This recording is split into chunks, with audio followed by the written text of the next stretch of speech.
we're going to have a really fun time today. I think we're talking about one of those really important topics with startup life, which is how do you find customers? Where do you go? Where do you find them? How do they find you? Do they have intent? Are they searching for you? Are you searching for them? Nipunika said a former colleague is where they found their first customer. Christina says was from a friend. Corey said I met my first customer through DC Startup Week. Alina said existing personal contacts, right? I mean, that's 5 different answers already. I'll share my really quick overview and story, and then we'll go around the room really quickly. But I'm Craig Zingerlein. I'm the co-founder of Growth University, and we help startups grow by providing long form and short form growth and marketing training content, as well as some one-on-one mentorship. And the earliest iteration of this company was actually, embarrassingly, me recording myself asking questions about growth and marketing on my phone in my car while sitting in traffic, commuting into DC while I had a full-time job. And so I would ask myself a question about growth. So like, why do startups fail? Or how do you find your first customers? And then I would answer that question. And then I would transcribe it. And I started building content from that.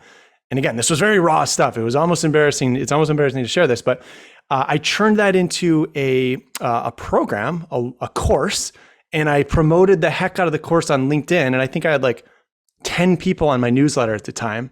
So everybody heard about it. And my first customer came from some of those LinkedIn posts that I got. And I had to hustle and negotiate and give them a discount to come in. But my first paying client came from that channel. And it was actually the brother of a very prominent marketer. And so there was a little bit of social proof there that was kicking in. But it's different for all of us. Anyways, I want to introduce the panel. Jen, you want to give your quick intro, company, who you are, and maybe how you got your first customer? Sure. So my name is Jen Bryan. I'm based in Ireland, and I work closely with Craig. We're co-founder of Launch Growth University, chief marketing officer there as well. So yeah, working on all things growth, similar to what Craig just said there, your training courses, your mentorship, your one-to-one side of things, all things marketing. I specialize in paid acquisition. So that's your paid advertising platforms, your Facebook, your Googles of the world. That's where I kind of fit in. Interestingly, that's not where I found my first ever customer when I went into the world of entrepreneurship. I used to work in an agency, and as part of my role there, I was churning out a ton of content. And after a while, I realized that people were coming into the agency, yes, because of that content, but actually they were either specifically requesting to work with me because they'd seen the content, or they were reaching out to me directly and asking, look, can you do this outside of the agency? And I knew pretty quickly that I was going to be able to get traction. So I got my first customer off I think it was my 27th video that I posted. So it took a while, but it was worth it. Awesome. Ramli, how about you? Hey, everybody. My name is Ramli John. I'm managing director at Product Led. And Product Led used to be consulting, mainly consulting company where we help sales-led organizations apply product-led growth into the business. And the way we got our first customer was through networking. I know I saw that in the chat here, like mainly just posting up on LinkedIn and a friend of a friend introduces us to somebody else. But we've since pivoted into a more of an education training program. And the way that we got our first customer there is we actually built an audience by writing a book. So Wes Bush wrote a book, Product-Led Growth. And that's been very helpful because once somebody buys, we find like when people trust you with the content, like what Jen said, it's a lot easier for them to purchase up to something more like expensive or a lot higher in the value ladder. So that's what we've been doing now, is putting out a lot of thought leadership content on YouTube and other free stuff, and writing more books as well. Amazing. And Ramli's got a book here that I promote all the time, Product-Led Onboarding, which is great. So between Ramli's book and Wes's book, Marcus. Hey, yeah, thank you guys so much for inviting me to this conversation. I shared with all of you guys that joined us at DC Startup Week. I shared with the group, but ahead of this, of us going live, that I'm excited to be like one of the guests / panelists. I'm excited to learn from some of the other growth folks here in this panel. I think it's really dope. I'm the CEO and founder of Flick Shop. We build the technology that helps keeps families connected to their incarcerated loved ones. Our users are able to download our mobile app or our web app and send a photo with some text. And we print them on a real tangible postcard, and we ship it to any person in any prison or jail anywhere around the country. Our goal is to be able to leverage tech, data, AI to be able to reduce recidivism. And I'm excited about the pathways that we're creating toward that goal. Our first customers, interestingly enough, the very first customers for Flickshop came as a result of our launch party that we had for Flickshop when we launched the mobile apps. Interestingly enough, though, like I would never tell anyone to do that, though, because first, I mean, for a product like ours, like that has micro payments on it, the expense to throw a party superseded any money that I could have possibly made from our customers that day. So I end up spending thousands and thousands of dollars to make like $95 at the end of the night. And that was like a horrible business decision when we first launched. It was interesting because I came from the school of thinking there's massive knowledge gaps, and we'll probably talk about this on this call, that I had when we first launched. But I came from the school of thinking, especially in tech, I'm like, if we build it, they'll come, right? We have a dope product. We have an awesome mission. And I'm like, we build it, they'll come, right? And that's how we thought. And it was like, hey, if we make this massive investment into this incredible party, the party was so much fun though. I got pictures. The pictures are more valuable than the amount of money that we made. But I thought that if we had this party, then we would, people would use the product. And then even if we only made $95, right? Like people will continue to use the product. And it was a part of my, customer acquisition strategy, and thinking that, the lifetime value of this customer will continue to increase and it will weigh out. But what I've learned over the journey is that it just doesn't work that way, right? Like when you build it, they'll come model it just doesn't work. And so I had to be a little bit more thoughtful inside of the next strategies of how to get like the second set of customers. I'm more than happy to talk about that second set of customers, which I think proved to be way more valuable. Still, didn't match like the amount of spend that we had for the product, for the customer acquisition. But I learned over, and then it was a third, and there was a fourth. And I think that now, several years later, into the game at Flickshop, I'm still learning about some of the other ways to acquire customers, which I'm more than happy to share about. Amazing. And Shane, what about you and Sandbox? Thanks, Craig. Uh-oh.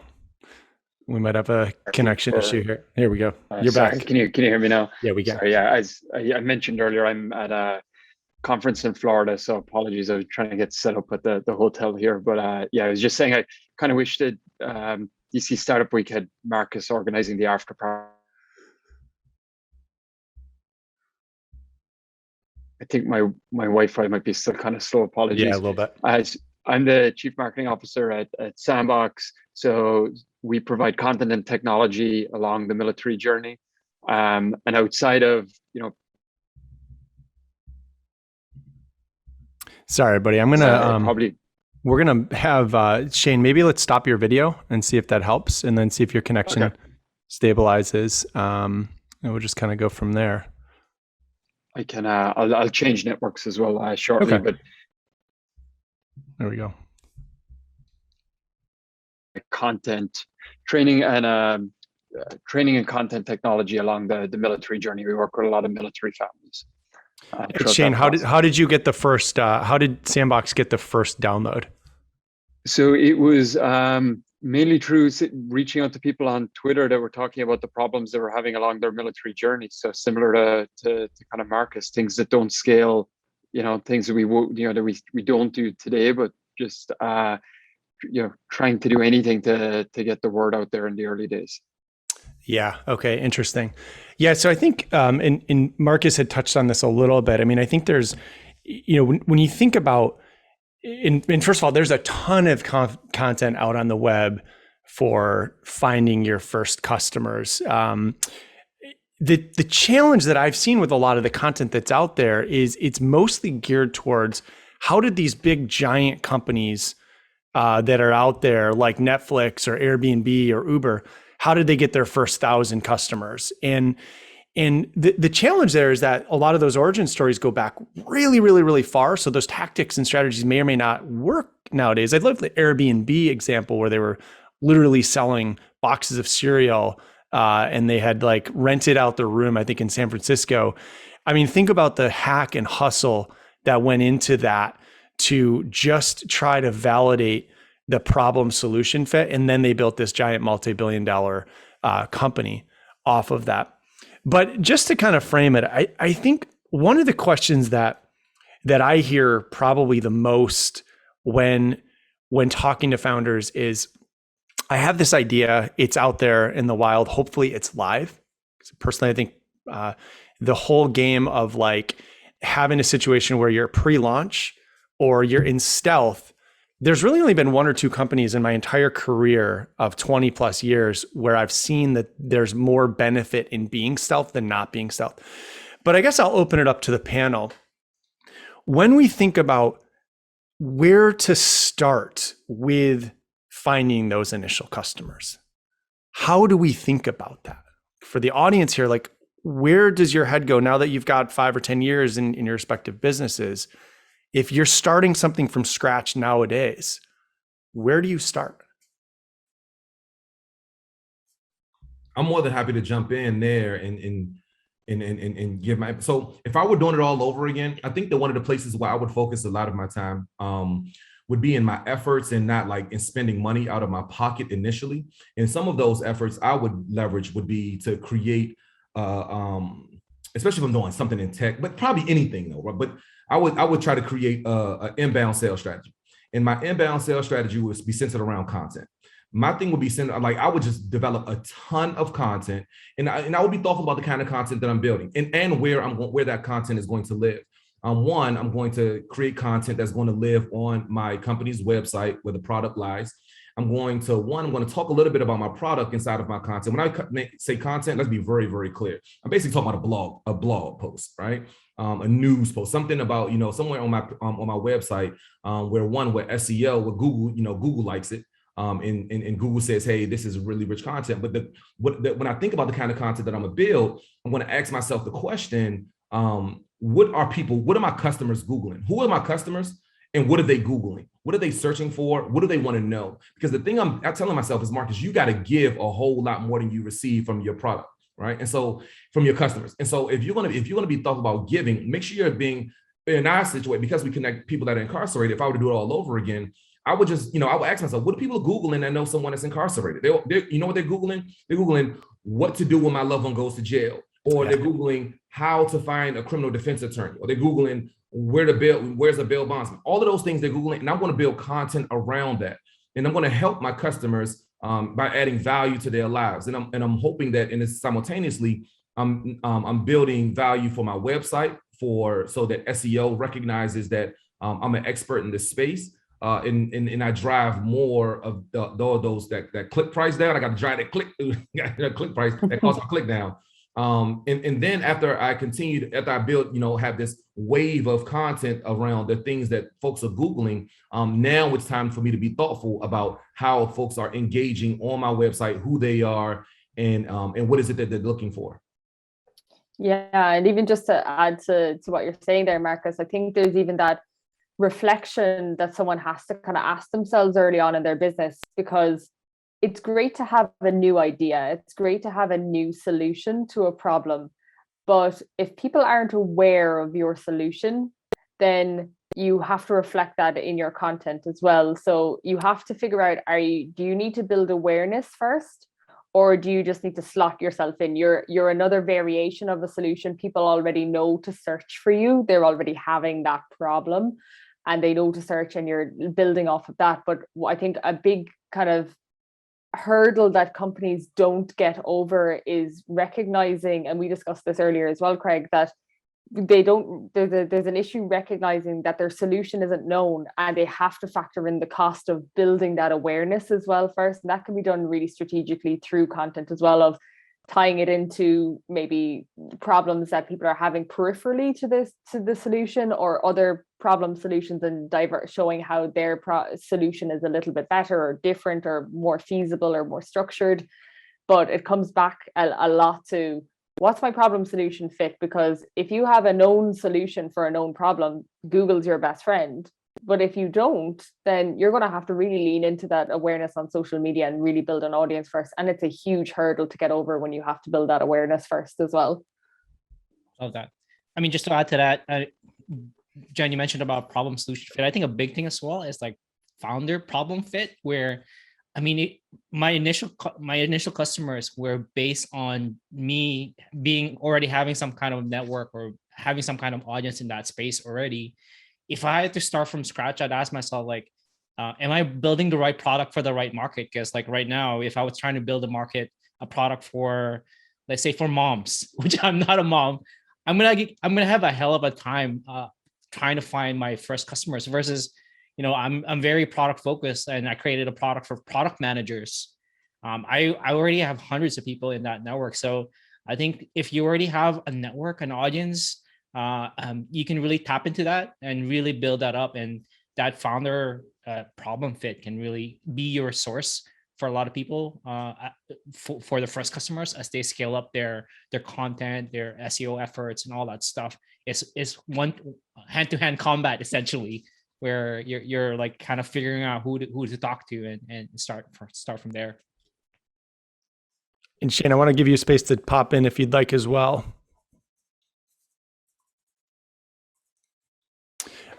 So I think, yeah, that brings up an interesting point. I mean, one observation, this is not statistically significant because there's 4 or 5 of us on the panel here, but this content strategy, right? I think content strategy was talked about a lot 10 years ago. And then I think a lot of efforts got moved into like other channels and other means by which one acquires customers.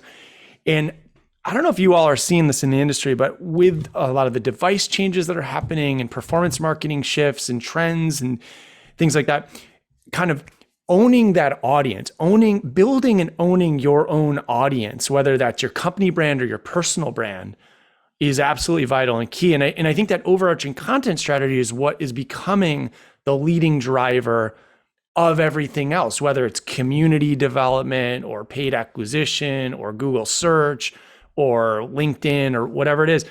There has to be a backbone of content, right? Marcus just said, yeah, iOS 14 impacted Facebook ads and ad strategy. We saw the same thing, right? So I guess turning it over to the panel, when does one think about that overarching content strategy? It seems like that's a lot of effort when in the early days, it's like what Romley said, it's hand to hand, right? It's knocking on doors. It's hustling and it's just getting in front of people. But when should people start that process? Yesterday. It's do you know what, one of the biggest saving graces that I have across the clients that I'm running paid ads for at the moment is their strong organic audience, because the iOS changes have impacted all off-platform data. So if you're trying to remarket to people, okay, you're impacted. If you're trying to upload your customer list, your email list, okay, now you're having issues. Trying to make lookalikes off of those, again, that anything that stems from your own data that's not within the Facebook, Instagram ecosystem in particular, you're going to have issues. But where you can leverage on-platform data, you've got the upper hand, because on-platform data isn't impacted. So if you've already got a strong following, if you've got strong engagement rate, if you've a video that's gone viral, you can use those as your data points. So a lot of the funnel structures that I've been shifting to have been like, okay, we'll put out a really strong brand video. And I give this example a lot because one particular brand that is working really well for is we're rolling out a 3-minute video on Facebook and Instagram, optimizing it for video views, and then remarketing to people who watched more than 75% of the video.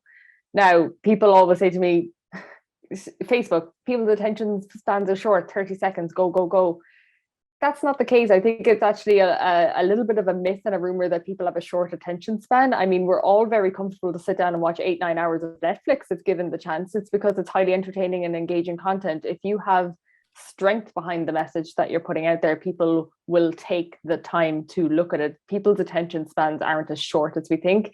Typically, content just isn't good enough when that happens.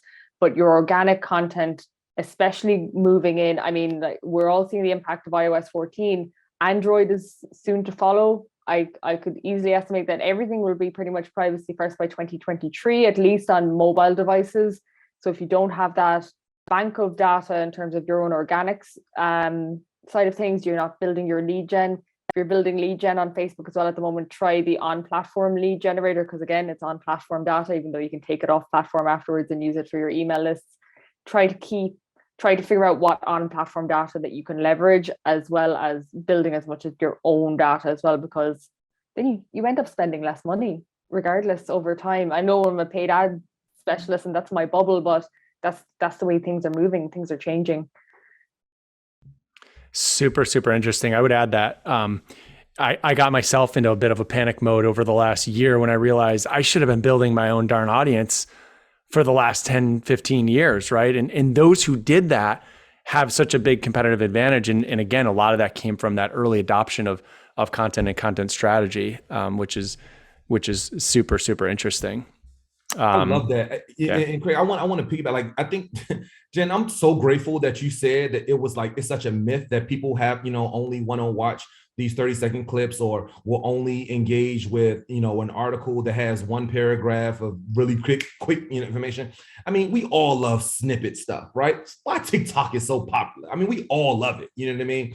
But when we're being thoughtful about things that we're purchasing, or things that impact our lives or our families' lives, or things that make our lives easier or better, we all spend time Googling, and we will Google and read an article and read an entire long article, click the back button, find another link, read another long article, and then compare what we read in two of them, and then talk to someone about it. Right. And so we all do it. Right. And so now, and what it made me do is it made me kind of sort of rethink how we're building content, what kind of video content we're building, how we're tying it back to outside, like how all those things. So I'm just glad that you dispelled that myth, because I think that holds folks back from developing the content that they know. And then the other thing I think that, we've gotten away from we've gotten to a place now we all understand that like perfect doesn't matter. Right. Like we don't have to be perfect in everything we do. Most of us are all just running experiments. It's all a big experiment. And we want to be able to try to glean something from it. And we have a hypothesis about the experiment. I love what my son is doing in his 5th grade science class right now. And he's working through those processes, because we all had a hypothesis, but the conclusion, is what we're going to look for. And then we just rinse and repeat all over again. So I'm just excited that you hit on that one, Jim.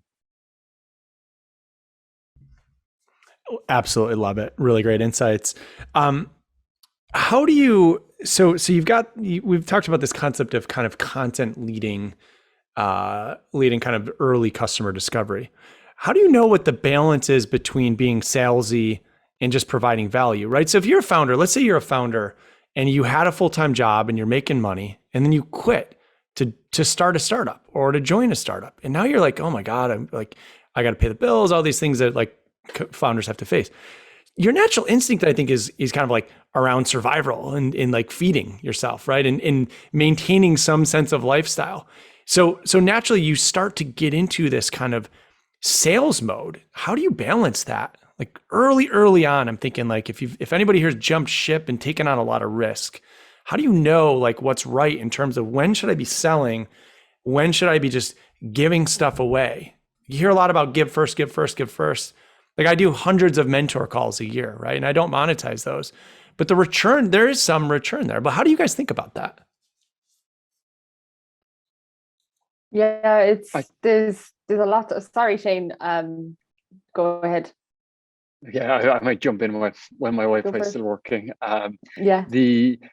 I think it kind of depends on the timeline, right? So there's some stuff, kind of maybe that Jen and Craig that you sort of alluded to earlier as well, like on the social side of things, whether it's LinkedIn or whatever, that you can actually drive, some acquisition and attention really quickly. If you're looking at content from like an SEO perspective, so it's written long form content on your site, or even longer videos on YouTube or something like a podcast, like stuff like that's going to have a much longer tail to it. So I think it's very difficult to start getting salesy in that type of content, because if it's not driving value, you're not going to get people coming back over time. So, probably 10 years ago, to do a throwback, but Gary Vaynerchuk sort of came out with his tagline, which was, jab, jab, jab, right hook, which was like providing that value, kind of softening people up, and then, going for the sales pitch.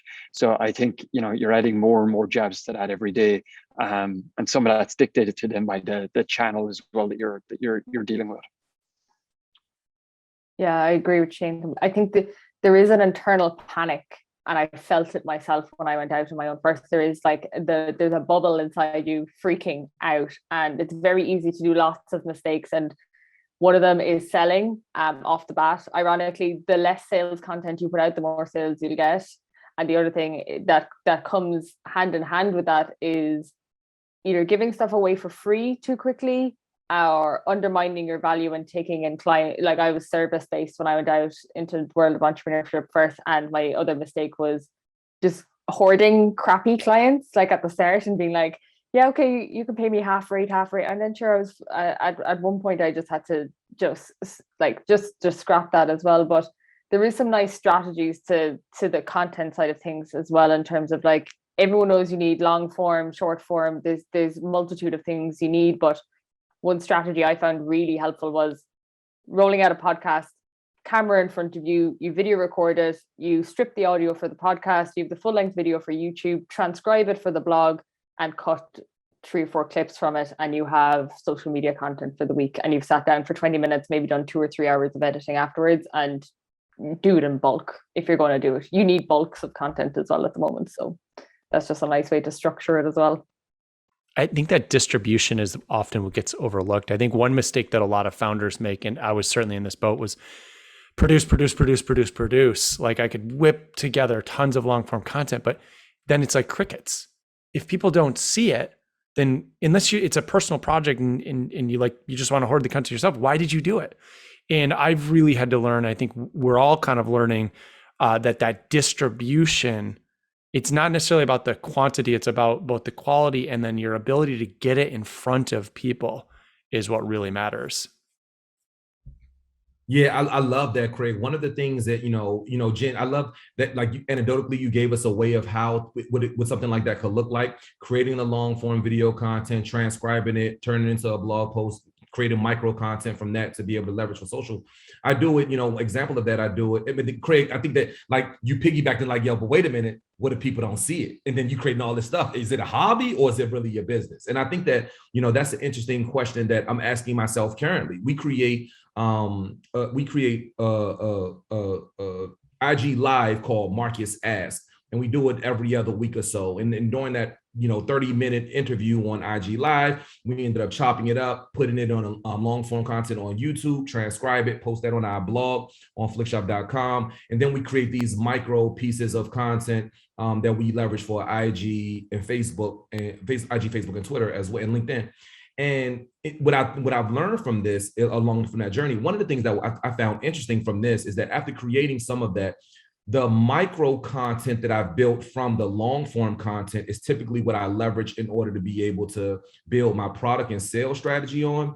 And then I leverage that short form content, not only just on social, but now I'm texting it through my SMS campaigns through to some of our customers who might be thoughtful about wanting to try to find this, but only want to digest through an SMS microform content. And then they come back and come look for the longer version. And then they just end up watching it, which I thought was interesting. That was something I hadn't even anticipated. I really just hoping that you heard something that was meaningful for you. You invested in spending some time trying to find the product and then seeing the value of the product. And, but it became more of building a community. And then now the community now has become some of our biggest ambassadors for our micro content, which we leverage for a lot of our sales strategy stuff.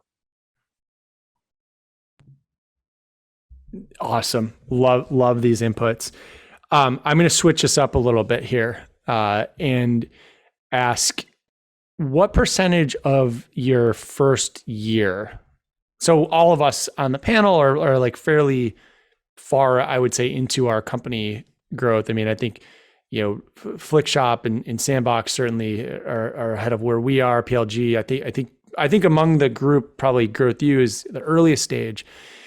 And I got to say, like, the first 6 months was just pure panic mode chaos. just hustling and hacking, trying to figure out how the hell do we sell this thing, right?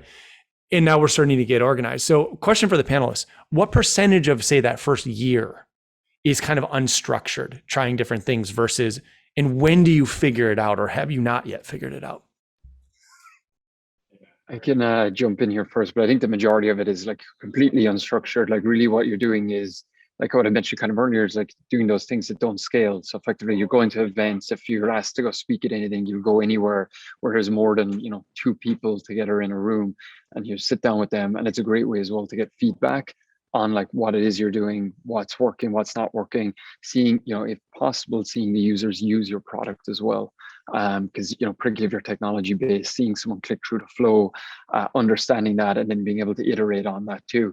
So like really I would say the first 6 months was any excuse at all to interact with someone face to face, or if there was any way, you know, if you're anyone, even in something like this, in a setting like this, just getting in front of people and getting a chance to talk and get feedback on your product.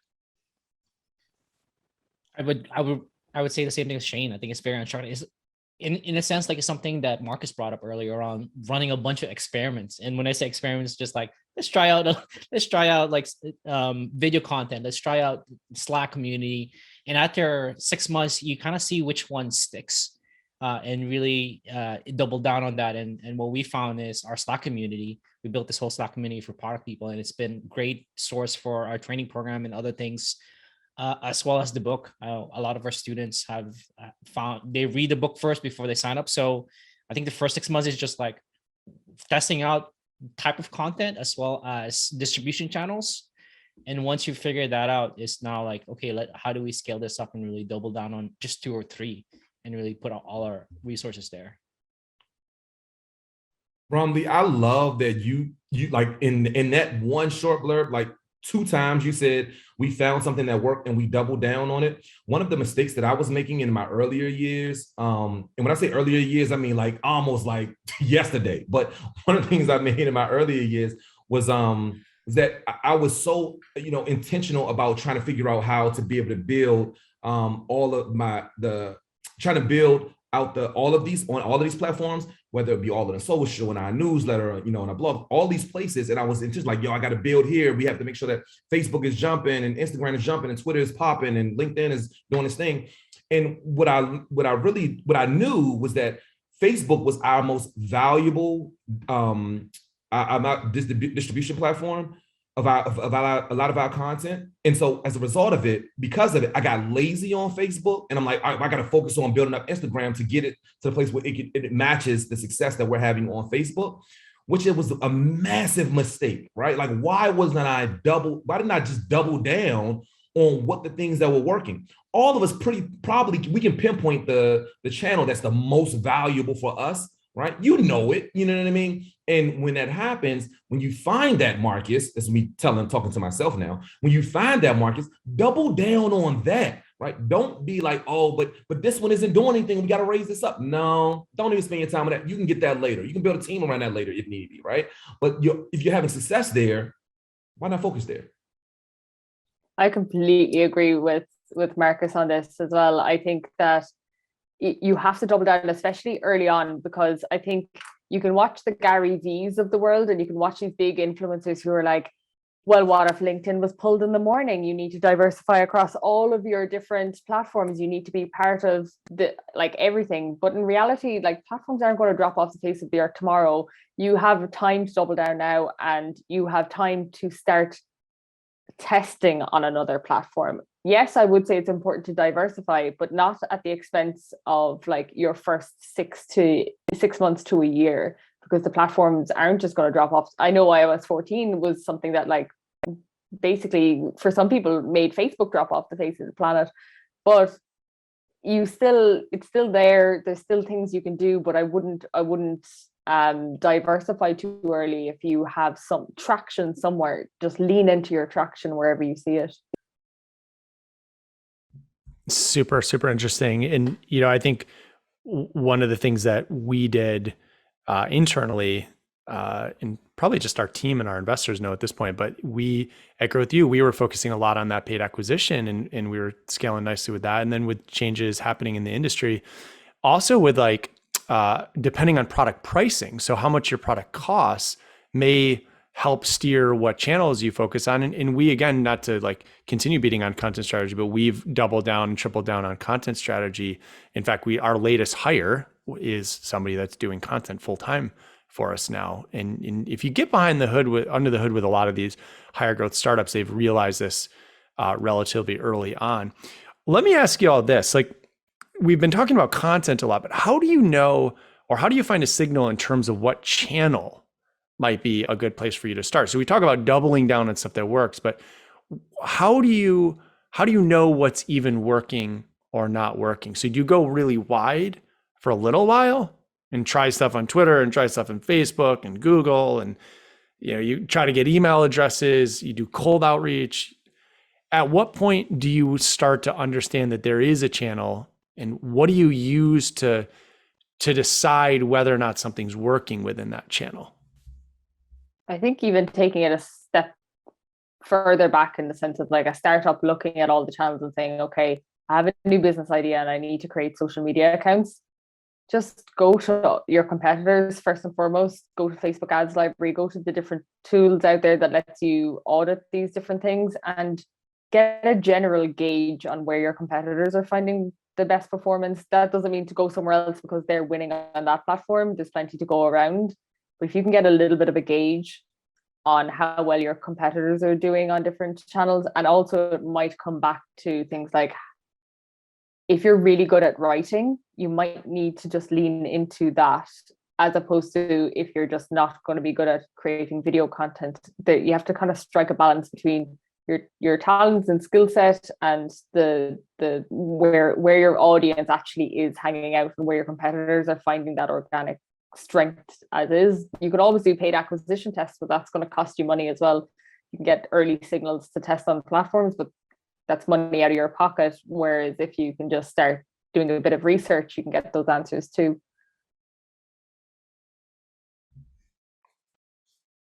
One of the things that I wish I would have learned how to do early, I know, Craig, we talk a lot about this in just our offline conversations, is around our analytics.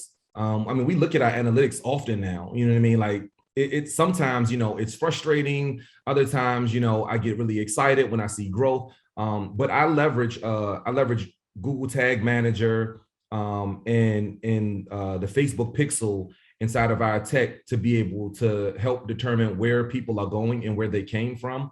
And our Google Analytics allows us successfully to be able to see the source of our traffic. And specifically, I look for a few things. One, I look for like where people are engaging on our platforms, whether it's any one of our platforms, but I also look how people are engaging with, again, our content. And there's a whole nother conversation about how to link their content and all that kind of good stuff. But then the final thing I was looking for conversions. Like in conversion for me is like different. It's different sets. I look at how many people are registering for a free Flickshop account, and then I look at how many people go from what's the funnel, right, all the way through, and how many people end up getting all the way to the point where they enter their credit card information and click purchase. And I see where the breakoffs are, and then I try to figure out how to work inside of those breaks. I'm like, oh, there was a bunch of drop-offs at the registration. What's going on with our registration link that's preventing folks from continuing to move to the next step? But I leverage Google Analytics to be able to discern where we're getting our most of our engagement. I mean, of course, likes, shares, and comments are helpful, but at the end of the day, I'm like, are we converting, right? And is it meaningful? And so that's the question I'm consistently asking myself. Yeah, and I think to add to that too, probably like one other piece as well is depending on like the type of product that you have and what your market is. So is it going to be more like LinkedIn focused? Is it consumer? So maybe there's something like TikTok, lead more to it, or Twitter. And then the one other thing on channel, instead of just pushing stuff out there, and I see, Craig, you in particular do this very well, jumping into conversations on those channels. So if you don't have a big LinkedIn or Twitter audience, jumping in on the conversations that people are having already, that's really helpful for, getting the conversation started and getting your face out there too. It's a good reminder, Shane, that, a few years ago, I I realized like I've founded a few companies and I've had some wins and losses, but like nobody really knows who I am. And so I remember I was standing in the kitchen and I was looking at my LinkedIn app on my phone and I was like, I have like, I don't know, 2,000 followers or something, but there's a lot I want to say. There's a lot of things I want to do. And I made a conscious decision to actually try to grow the audience on LinkedIn. I may have said Twitter, but I meant LinkedIn. On LinkedIn.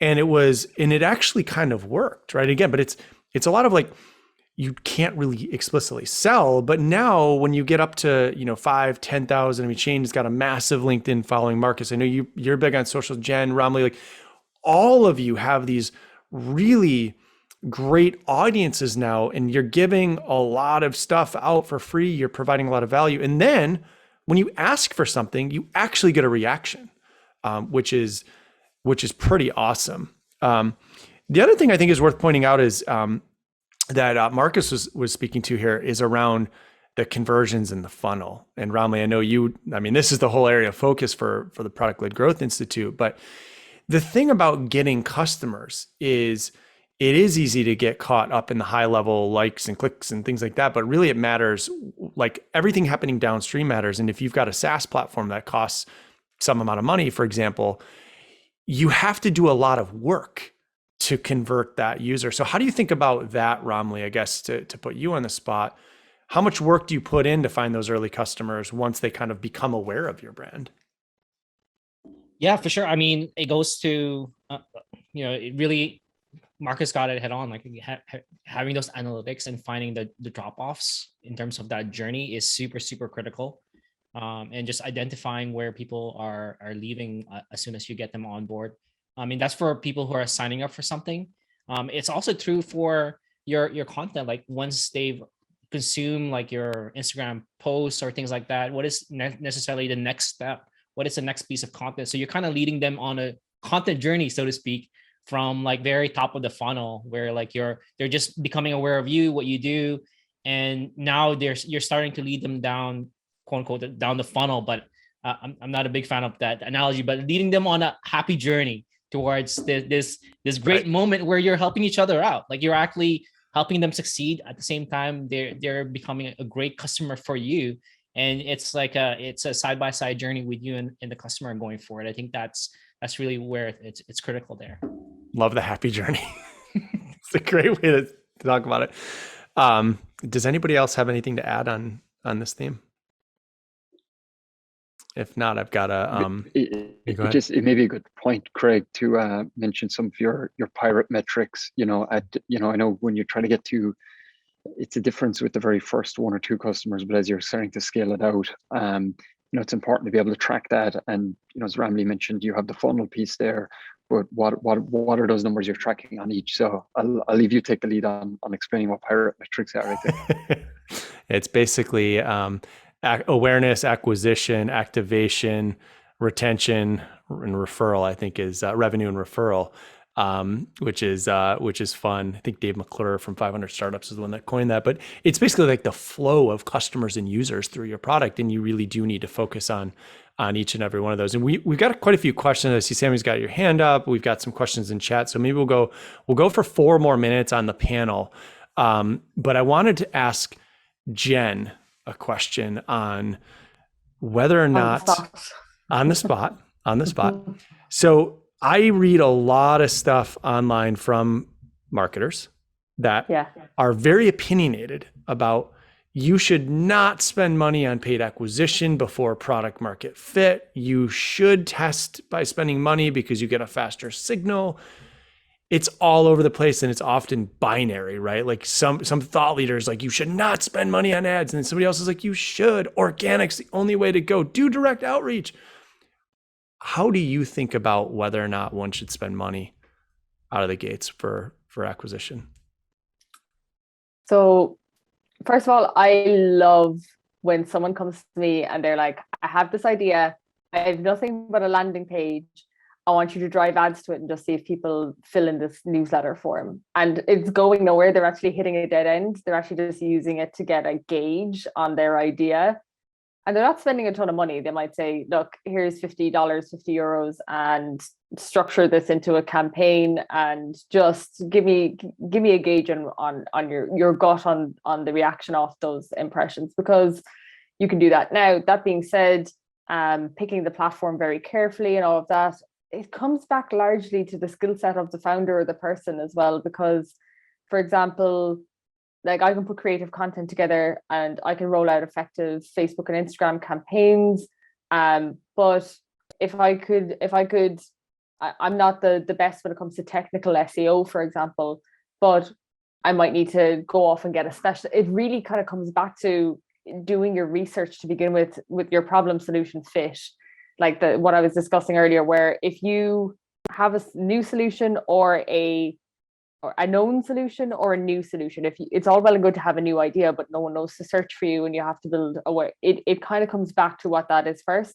And then you can use the platforms to give yourself a quicker answer. So you could say, roll out a quick campaign on whatever platform you think is going to be most relevant for your particular solution, roll it out, and you can get some early gauge on it. Engagement metrics are important here, where you're looking at what are people saying in the comments about this? Are people clicking through? Are you getting even impressions? Because you have to remember, all of the platforms come back to, they're addictive platforms at the end of the day. They're trying to hold your attention span for as long as possible. So if your adverts aren't resonating, you're going to have to pay the price of that, which is more expensive adverts. So if you can't even hold people's attention, you're on the back foot. So you can get a gauge of that, and they're very early metrics. They're nice to have. You can also get them from organic. It's just going to take you a little bit longer. And I think neither of them are right or wrong. It's just whether you have time or if you have money, and you can, and if you have both. Always great. one of those, isn't it? Yeah. It's time or money. I mean, that's the whole, when we think about organic versus paid, you spend money and you get a faster signal, or you spend time. You're spending time or money. That's the thing. I think it's a really interesting takeaway. We got a bunch of questions. Hassan had asked, there's actually 3 questions here. So let's go like 30 seconds on answers maybe here. How do you get started with finding the right content strategy? Throw as much spaghetti at the wall at the start, I guess, is kind of the key. Okay. Throw spaghetti at the wall and see what resonates. At what point does a startup decide to hire a content specialist versus self-learning? When some of that spaghetti is stuck to the wall. You're crushing it, Jen. You're crushing it. Oh. I'm getting hungry from the spaghetti. That's right. That's right. Oh, lunch is coming up. Are there resources and tools out there for entrepreneurs around content strategy? Romley's book, maybe. I mean, read about it, like follow what people are doing. Look at competitors, look at adjacent competitors, look at peers, see what they're writing about. See if what they're writing about resonates. Get on Twitter. You have to spend time on these platforms, right? You have to look at what they're producing. I think that's one way to learn. And content strategy isn't about reinventing the wheel. It's about your perspective of what the wheel is. So like, for example, I've put out tutorial videos on how to set up the Facebook pixel. There's only so many ways one can set up the Facebook pixel. It's just me doing it is the only difference between someone else doing it. You don't need to necessarily reinvent the wheel to create content by no stretch either. So leverage what other people are doing to a degree as well, and just put your own spin on it. Okay, does content have to be an original idea, or can it still be authentic sharing of an existing idea with your own opinion, experience, advice? Kind of like original versus curation, or resharing of somebody else's thoughts, maybe? I think it's a mix. At least we do a mix of both. Yeah, I think if you're sharing someone else's added in. Yeah, sorry, Shane, go. No, I just got to say, they're kind of similar to, like, music, where aren't like all the top pop songs like a repeat of the same 4 chords over and over again. So I think, putting your own slant to stuff and your own perspective on stuff that's going on out there, and even maybe sharing it in a different format, whether it's your LinkedIn post or video or whatever else. I think you can kind of, like, redeploy content that's already been used. Obviously not plagiarize it, but putting your own twist on things that are happening. Love that. Camelia had asked, is it a good idea to blanket social media outlets with a variety of content to see who responds best to each type and then target accordingly, or delay and research first, then tweak as needed? I would say just get started, but Romley or Marcus, what do you all think? Definitely the former. Started. Yeah. Okay, cool. And then what is the ideal testing period for each social channel strategy? That's a difficult one to answer because it can be different. I think there is an element, like, data is great and creative is subjective. So sometimes you might be onto something with data and just not creatively putting it out right because it's subjective. So you bear that in mind. I don't think data is right or creative is right all the time, but I think sometimes you have to go with your gut a little bit as a early stage founder, especially. Like, you can kind of get a sense of a platform. If you're like weeks in and you're like, this is just not working, sometimes it's okay to just go with your gut on these things as well. I think, especially with early stage content strategy.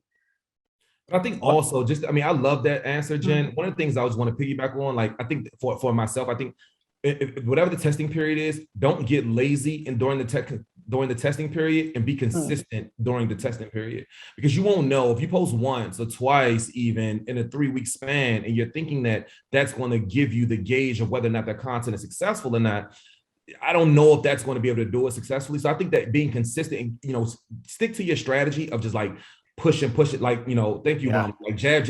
Well, thank you, Gary V. But like keep going.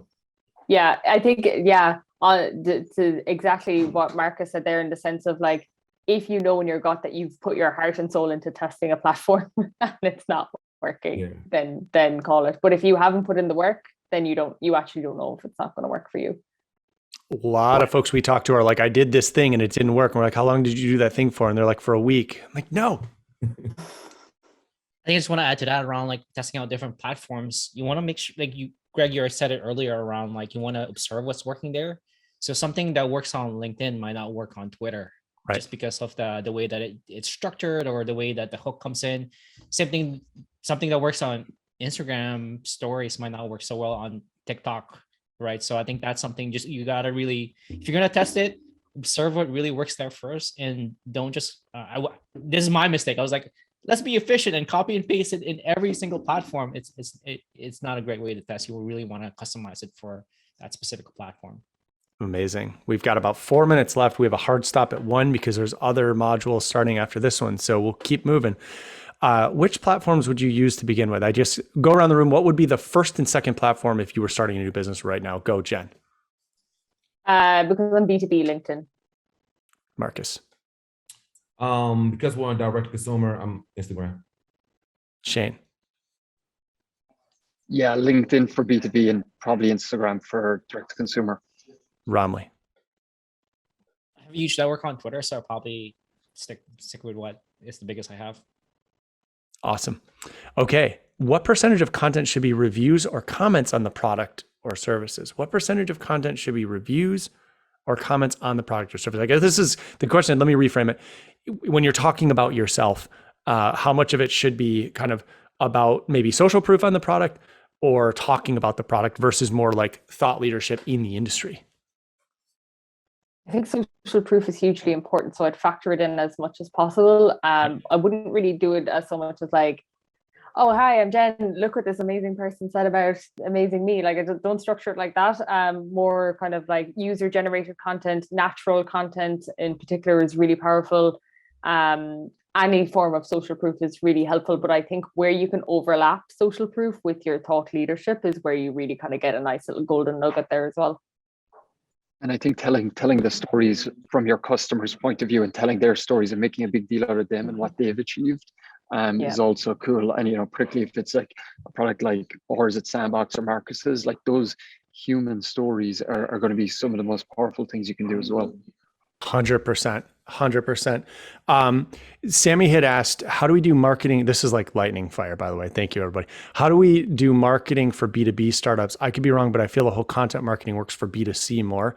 I actually feel like it's almost the the opposite, where companies maybe don't naturally know what to talk about, but if you can find an area where you're passionate, like we teach marketing and growth to startups, so we talk a lot about, and we're B2B, we talk a lot about startup challenges. That's why I led off with failure. That's like, we talk about those challenges on the way, and we're open and raw and authentic, and it really connects. And people are like, you know what, I like this stuff. B2C though, it's a little bit different. So I think marketing for B2B has to be genuine and authentic as well. I don't know if anybody wants to chime in. B2B marketing is so often so boring that if you could do anything, it's better. Go on, Shane. Sorry, I cut across you there. No, I was just going to say that, HubSpot acquired The Hustle, pure content marketing place. Stripe, JP Morgan in the last month have both made content marketing purchases, whether it's magazines or old traditional news sites. We at Sandbox, we have a B2B and B2C platform, but we have a news platform that helps with our government side. So I think content is becoming more and more important, particularly from an inbound perspective. And if you need more information on that, I just read everything that's on the HubSpot blog. It's pretty incredible stuff.